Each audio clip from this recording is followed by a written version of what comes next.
Insulation by Rick DeMarinis from Harper's Magazine, July 1989. I am haunted by lightning. When the sky is streaked with jagged blue flame, when the blue-white tongues fork the earth, when the deep-throated anvils or hammerheads drift their weightless tons over my house, murmuring my name in the oldest language men know. It is time for me to put insulating miles between myself and the weather, or dash quickly to the rubberized shed in the backyard. Conductivity runs on my father's side of the family, reliably leapfrogging the generations. My father himself was not affected by voltage from the sky. My grandfather, however, was lifted out of his Adirondack lawn chair by a furious bolt arcing, literally, out of the blue. No storm, no cloud, no freak manifestation of ionized dust, just naked a cappella lightning. The empty, windless sky had given him false security as he sat reading the paper in the lovely light of an August afternoon. Grandmother was watching him fondly from the kitchen window as she stirred batter for peach cobbler, her specialty. Then the blue shaft, thick as God's middle finger, lifted him out of a satisfied doze as she watched not in horror, but as one might relive the strangeness of a dream. Shock and horror came later, when she found herself in the yard standing at the edge of a burned area in the lawn. Grandfather still smoking at the ears and nose, his head a violent shade of vermilion, his hands clutching with the strength of a strangler, his evening Tribune. Grandfather had flown up and over the back of the lawn chair, tossed like a toy, a grim tattoo, coarse and ugly, zigzagging from scalp to the conductive center just above the navel, our genetic fault line. I am not superstitious, just the opposite. I have degrees in mathematics and physics from a better-than-average university. I have made my living for 22 years by analyzing failure rates for the aerospace industry. I, along with 3 colleagues, designed the multi-purpose unplanned event record, UER, which is now used universally. But there was a close call last summer, and it changed everything, made me attractive in a way you would not imagine. Now I am preoccupied with insulation. I have had all the tall trees that once surrounded my house cut down. No TV antenna festoons the roof. I wear thick-soled rubber boots, even to church. The steeple of our church was demolished by lightning a year ago. A char of skeletal beams points skyward, aspiring hope mutilated in a single heaven-sent stroke. This is the truth we live by. 1,000 repetitions of an event give you every right to expect the 1,001st. This is what lies behind the assuring phrase, laboratory tested. You rely on it. Your warranties would not be worth the paper they are written on it, not for such testing. This is why, despite your romantic longings for a less technically suffocating world, you do not believe in ghosts, mental telepathy, synchronicity, healing crystals, New Age music, or the zodiac. Go to 2 astrologers on the same day, and you are likely to have a head-on collision with yourself on the expressway to confusion. We have a fine new world. It works repeatedly, not in random fits and starts. We have what the ancients only dreamed of: reliability, chicken guts, crystal balls, tea leaves, tarot cards, ching sticks, and drug or starvation-induced hallucinations do not produce the reliable and specific data required by jumbo jet pilots, brain surgeons, market analysts, or, for that matter, wheat farmers. Bypass hard knowledge at your own risk. The so-called right-brain enthusiasts, the gurus of intuition, are simply lazy. They want the shortcut that bypasses the difficult road between cause and effect. But no one gets off this road. Superstition remains superstition, and it can only lead to the dark side of the mind where illumination is scant and quirky. Those who travel there soon find themselves lost in the eclipse of reason. I am haunted by lightning, but I believe in reason. I won't produce convincing evidence here beyond the inductive argument based on family history. I want to save my life, though it is too late to save Eugenia. Eugenia had come to fear me. If I reached across the breakfast table to touch her hand, she pulled back, goosebumps spreading up her arms. I would see her counting, though she tried to conceal it. I saw the slight up and down ratcheting of her eyes as they numbered the vertical peonies in each panel of wallpaper to distract herself from her fear.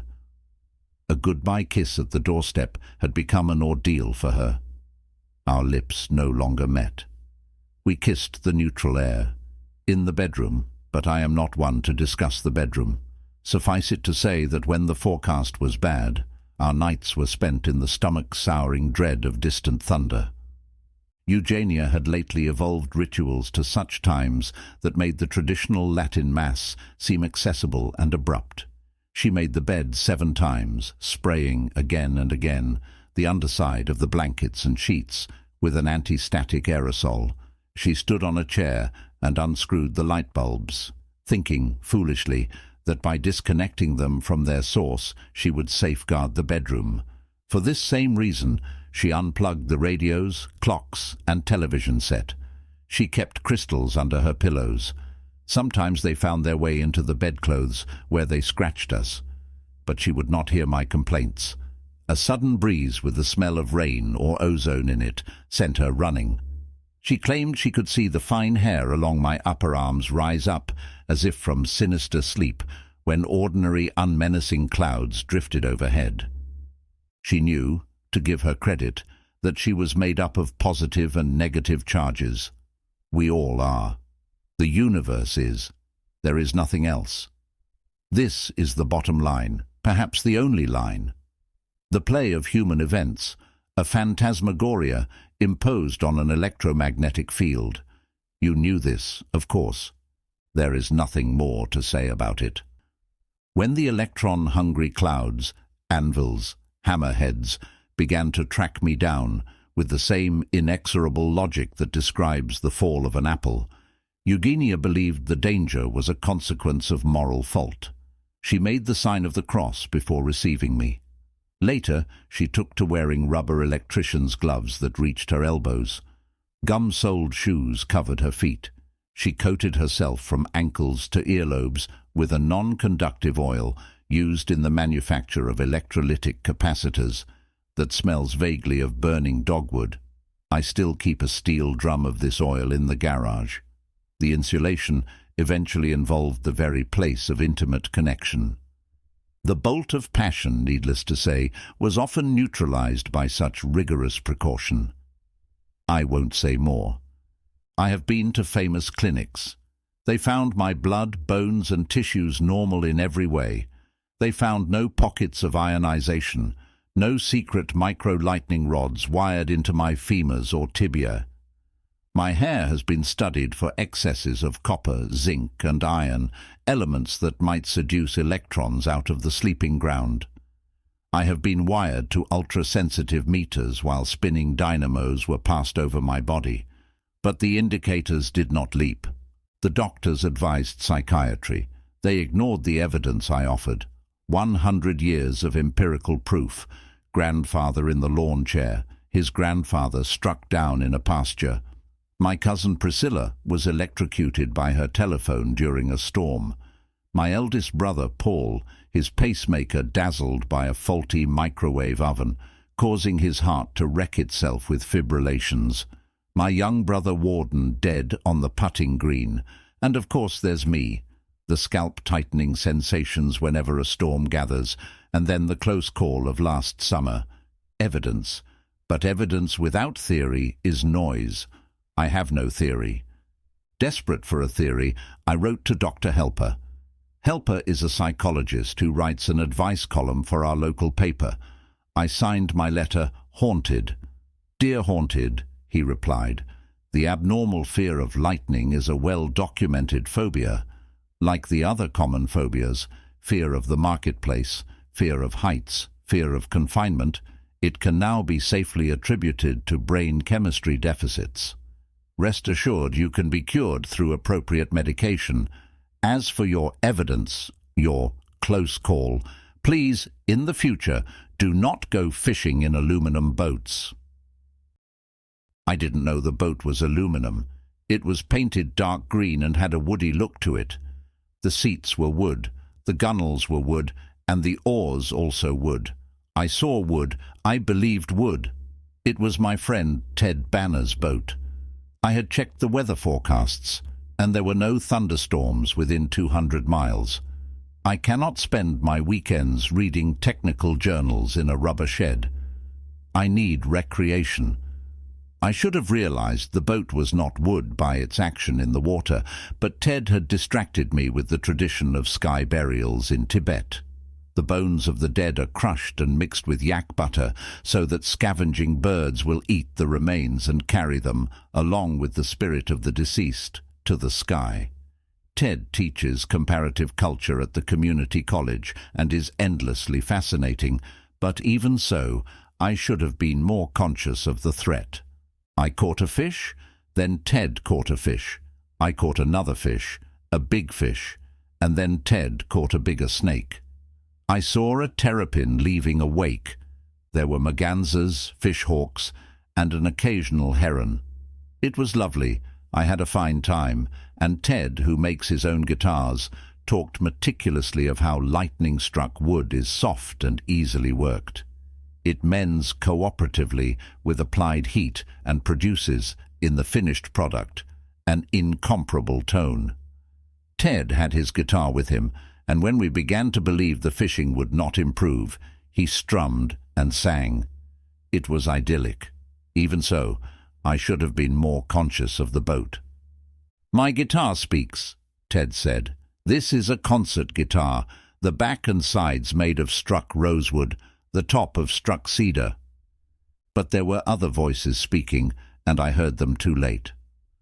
"Looks like rain," Ted said. "What?" I gasped.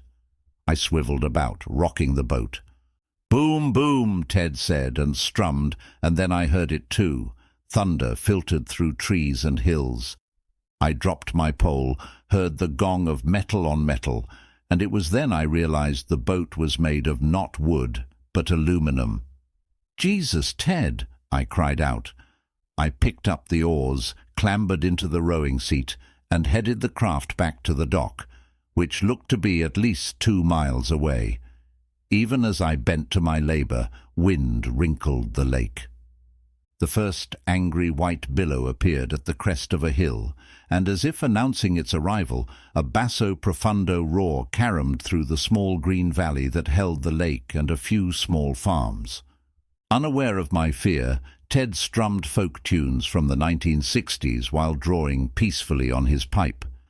"The last remaining god is weather," someone once said. "Clouds are bundles of electrical charges. The earth yearns with free electrons for the upward leap. Overhead, the great white muscle of stratocumulus gathered itself toward the lethal flex.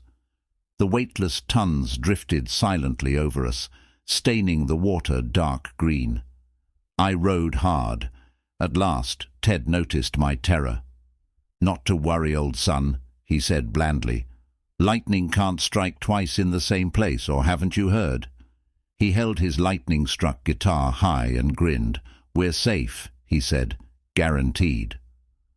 "There was fire in your mouth," Ted said later. The water glowed so that you could see huge Mackinaw trout 80 feet down. They looked like swimming angels. All I remember is the taste of sweet onions, the flavor of lightning. You must survive in order to remember it, however. My brother Warden gave off the smell when he was killed. John, his wife, was coming up behind, working her way out of a sand trap. The lightning knocked him sideways, off the green, his putter a black wand in his dead fist. John said, "I bent down to give him CPR and smelled onions, but he'd only had fruit for lunch." For some reason I had my net in my hand as I rowed. The aluminum frame, I am told, turned into a hoop of fire. The oarlocks were welded to the seats. The oars splintered. The fish we caught were instantly cooked. Brass rivets melted and the boat opened. Ted swam, towing me behind. Though I cannot swim, I was extraordinarily calm. I give credit to the strike that had momentarily reorganized my mental processes. I felt wholly in the lake, on my back, Ted's hand gripping my collar, the sky blue and clear again above me as we made our slow way to shore. I believed I was dead and that Karen was towing me across the Styx. This mood stayed with me for a long time. I remember it so vividly that sometimes I believe it isn't a memory, but an ongoing condition. "Your jacket filled up with light," Ted said. "You were a one-man monster movie." Ted is one of the lucky insulated ones. He can touch exposed house wiring and not feel the thrilling vibration of alternating current. "It was liquid light," he said. "I thought I saw your bones. They were red and alive under your shirt. I saw your heart." My fillings had melted, burning my mouth. I developed a permanent cramp in my rictus muscles, forcing an engaging smile on my face I was powerless to remove. Behind my back, and sometimes to my face, I was called Smiling Jack. At work, my lead engineer, Phil Stratton, a good man, tried to put a stop to it, but the name stuck nonetheless. Nicknames, however, were the least of my worries. Without warning, I had become attractive. In Kmart, car batteries inched toward me until they teetered on their shelves. Computerized cash registers, at my approach, gave out tiny electronic screams, losing track of their sums. The ignition of my car suffered from confused timing, often leaving me stranded. My Timex flowed backwards. Eugenia's hairpins, like a caravan of army ants, followed me out of the bathroom. There is an explanation for everything. This is no idle assertion. It is the philosophy that made the modern world possible. In my desk, next to my portrait of Newton, is a portrait of Einstein. The thoughtless believe the latter superseded the former. No, the latter, using the same methods, holding the same belief in reason, and guided by the same faith in the certainty of explanation, extended the former. If you lose your belief in explanation, you have lost your mind. Your mind is a representation of a 5-century-old trend. What is preparing to replace it off stage, in the wings, grinning in the shadows? I tremble to think. So should you. One day I will find an explanation for Eugenia's tragic death. I could not attend her funeral because of my relentless smile. Her relatives might have understood, but in my grief I found it monstrous, a senseless affront. We are electrical, but shall I declare a conspiracy of electrons? Should I fix blame on the microcosmic field of positive and negative charges? Should I say my vulgar smile in the face of my loss was arranged by an evil jocularity of atoms? She was insulated, boots, gloves, electrolyte oil, emotional distance, yet the bolt found her. There was no storm, I admit to anger. A man is entitled to some affection, yet prolonged contact frightened her. She ran, stumbling in her boots, through the house, from imagined danger. I could not help myself. I thundered. I roared. A man is entitled to some affection. I did not feel attractive, though a mob of paper clips, straight pins, and scraps of foil, swarming in the air like gnats when the bright afternoon is cooled by storm clouds, followed me around. I roared in pursuit. I found her in the laundry room, wedged between the washer and dryer. I felt calm, reasonable, prepared to discuss the issue in a rational way, but I knew I was also roaring at her. She looked up at me as if at a bad sky. "Eugenia," I said, but the syllables came out as claps of thunder. Something kicked her. It reached me as a spent corona, a blue glow that washed over me like a wave and, like a wave, receded. It came from the 220-volt outlet, domestic lightning wanting me, I believe, but passing through Eugenia en route. I tried to dial 911, but the phones were hot. Storm clouds arrived on the scene, warning me to keep silent, keep insulated, whispering my fate in small cyclones that bent my neighbors' trees and carried spirals of dust into the darkening air. I have faith that a scientific explanation for these events will soon occur to me.